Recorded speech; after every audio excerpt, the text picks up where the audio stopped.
अच्छा, early pregnancy में जब खातून का अल्ट्रासाउंड किया जाता है तो उससे बच्चे को नुकसान पहुंच सकता है, आपका मिसकैरेज हो सकता है या बच्चे के दिमाग का नुकसान हो सकता है।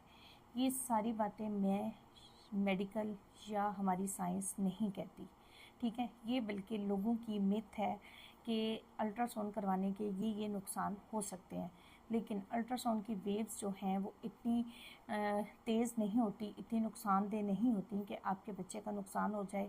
और सेकंड बात कि अर्ली प्रेगनेंसी में बच्चे का दिमाग का सवाल ही पैदा नहीं होता कि बच्चे का दिमाग पूरा बन गया और उसका दिमाग जो है उसको नुकसान पहुंच जाएगा। अल्ट्रासाउंड जो है वो करना बहुत ज़्यादा ज़रूरी होता है। सम टाइम ऐसा होता है कि जब अर्ली प्रेगनेंसी हो, स्टार्ट की प्रेगनेंसी हो, तो उसमें हमने ये देखना होता है कि बच्चेदानी के अंदर भी हमल है कि नहीं है। बाज़ दफ़ा हमल जो है वो ट्यूब में ठहर जाता है, ठीक है। उसके साइन सिम्टम्स में यही होता है कि हैवी ब्लीडिंग होती है और बहुत शदीद पेट में दर्द होता है, ठीक है, जिससे भी अंदाज़ा लगाया जा सकता है कि कोई ना कोई कॉम्प्लिकेशंस हैं।